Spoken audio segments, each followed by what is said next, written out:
Ciao a tutti ragazzi, bentrovati in questo nuovo video.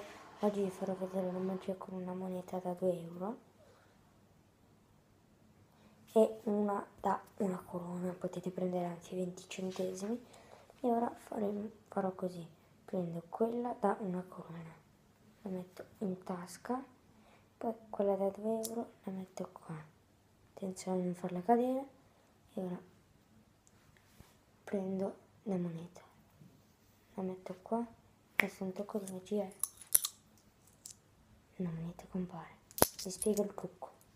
Allora ragazzi, dovete avere una moneta da 2 euro, 2 corone o 2 da 20 centesimi, la mettete qua dietro e fate finta di fare la magia.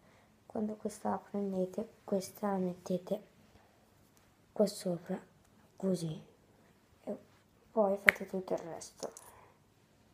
Lo spettatore penserà che avete una moneta.